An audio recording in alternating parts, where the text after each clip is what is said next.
네, 앞서 보신 화천대유 언론인들처럼 제 역할을 하지 못하는 기자들에 대한 불신의 목소리가 큽니다.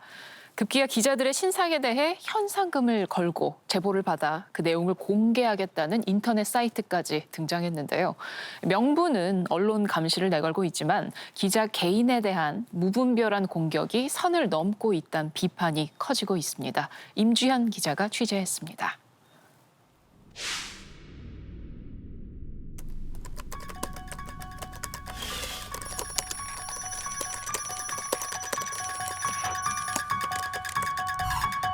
곳곳에 기자를 비하하는 용어가 가득한 한 사이트.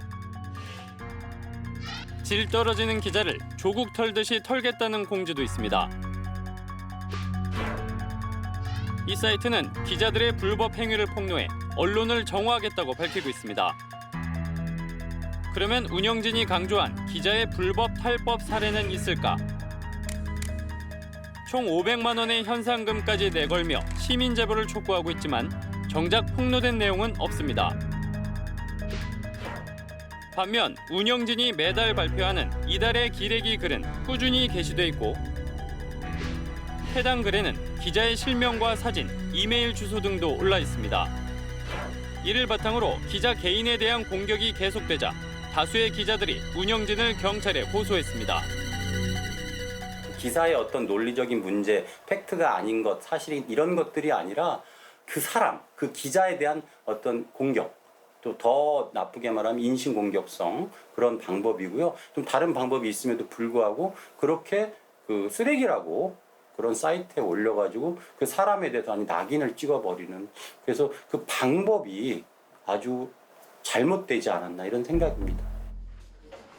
실제 게시글을 구체적으로 보면 운영진이 기자나 언론사를 불량하다고 평가한 기준을 찾아보기 어렵습니다.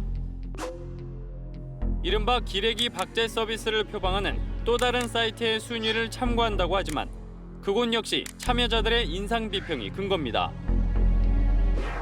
더 큰 문제는 불량 기자로 지목된 기자들의 사적 정보가 공개됐다는 점입니다. 운영자는 공지글을 통해 내밀한 신상 정보는 공개하지 않는다고 강조했지만 전화번호는 물론 지인이나 가족의 사진까지 공개한 게시물도 있습니다. 이 사이트에 저장된 기자의 신상 정보는 6천여 건에 이릅니다. 운영자 측이 올린 게시글에는 쌍판 떼기, 막대 먹은 쓰레기, 재수없기 짝이 없는 낯짝 같은 혐오 표현이 동원됐고 그런 글에는 구더기보다 못하다, 토 나오게 생겼다는 등 기자를 욕하고 조롱하는 원색적인 비난 댓글이 달렸습니다. 운영진은 또 불량 기자로 선정된 기자의 정보를 인터넷에 영구 보존하겠다고 강조했습니다. 온라인 공간에 숨어 기자에 대한 공격을 쉽게 할 수 있는 여지를 제공하는 겁니다. 가장 문제가 되는 지점이라고 생각을 하는데요. 다른 나라에서도 기자들을 대상으로 한 공격이 증가하고 있지만 한국에서의 기자들을 대상으로 한 공격이 갖고 있는 특징 중에 하나는 그게 일상화되었고 사소해졌고 조금 다른 말로 했을 때 좀 놀이처럼 되었다는 거예요. 이게 놀이로 더 쉽게, 그리고 기자들을 공격하면서 내가 죄책감을 덜 받게 되는 거죠. 특정 사이트가 아니더라도 기사 댓글창이나 이메일처럼 공개된 창구를 통해 일상적으로 이루어지는 공격도 문제입니다. 최근 실시된 설문조사에 따르면 응답자의 92%가 모욕이나 공격적 언어를 경험했다고 답했습니다. 특히 기자가 여성일 경우 더 노골적인 공격에 맞닥뜨리기도 합니다. 여성 응답자의 77%가 성희롱, 성차별적 공격을 당했다고 답해 남성보다 2배가량 많았습니다. 심지어 여성 기자를 상대로는 중요한 내용을 제보하는 척하며 음란물을 보내기도 합니다. 반복된 성적 공격에 포털 사이트 기자 페이지에 있는 자신의 사진을 지울 정도입니다. 이 온라인상에서의 기자들을 대상으로 한 이 공격은 젠더와 때려야 뗄 수 없는 관계를 갖고 있습니다. 기사의 바이라인에 이름에 여성이 있냐 남성이 있냐, 그것도 공격의 빈도와 정도에 있어서 분명한 차이를 줍니다. 또 여성들한테는 또 더 다양하고 더 저질인 게 많습니다. 기자들을 향한 온라인 공격은 우리나라만의 문제가 아닙니다. 독일에선 지난해 기자의 60%가 혐오 발언이나 물리적 폭력에 노출됐고 그중 16%가 직접적인 살해 협박까지 받았다는 내용의 연구 보고서가 나왔습니다.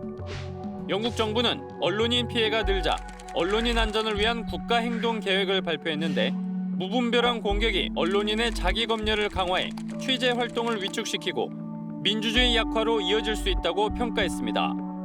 유럽연합 집행위원회는 언론인에 대한 온라인 위협을 새로운 현실로 진단하고 오프라인은 물론 온라인에서도 언론인의 안전을 위해 노력해야 한다고 촉구했습니다. 물론 기자들이 감수해야 할 일이라거나 독자의 새로운 행동 양식으로 이해할 필요가 있다는 의견도 있습니다. 방식이 거칠긴 해도 기자들에게 약이 되는 측면이 있다는 건데 다수의 기자들도 팩트에 기반한 비난이라면 실제로 도움이 된다고 봤습니다. 평소 공격을 자주 받고 있다는 한 일간지 기자는 근거 있는 비판이 좋은 보도를 양산하는 자극제가 될 수 있다고 말합니다. 어떤 새로운 시야를 줄 수 있는 아이디어를 주거나 아니면 잘못된 정보를 바로 잡는 이런 거에 대한 독자들도 조금 노력을 해서 주시면 좀 건강한 비판이 된다는 생각을 하죠. 둘 다 서로 시간 낭비니까. 다만 무분별한 공격을 막을 수 있는 현실적인 대안은 필요해 보입니다.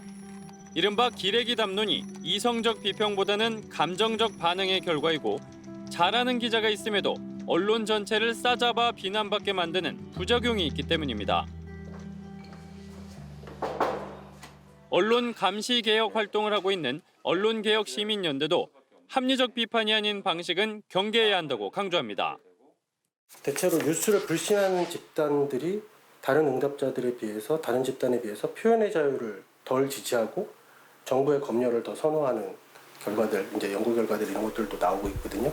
그런다고 했을 때 이제 언론의 자유와 표현의 자유를 후퇴시키는 방향으로 부작용이 일어날 수도 있다. 언론과 시민 모두가 윈윈하라면 그러면 각자가 어떤 노력을 하면 가장 좋다고 보시나요? 가능한 한 투명하고 친절하게 원리 원칙에 맞게 뉴스를 만들 때 투명하고 친절하게 주기 위해 노력하자. 그게 제가 언론에게 제안하고자 하는 바고요. 시민들은 뉴스가 어떤 공정을 통해서 만들어지는 상품인지 조금 더 알려고 노력을 해주셨으면 좋겠어요. 투명하게 알면 알수록 공격하지 않을 거라고 생각을 해요. 뉴스 생산자와 이용자 모두가 노력해야 언론 관행을 바꿀 수 있다는 말입니다. 질문하는 기자들 큐 임주현입니다. 미디어 생태계가 정화되는 그날까지 질문하는 기자들 큐의 질문은 계속됩니다. 다음 주 일요일 밤 10시 35분에 다시 찾아뵙겠습니다. 고맙습니다.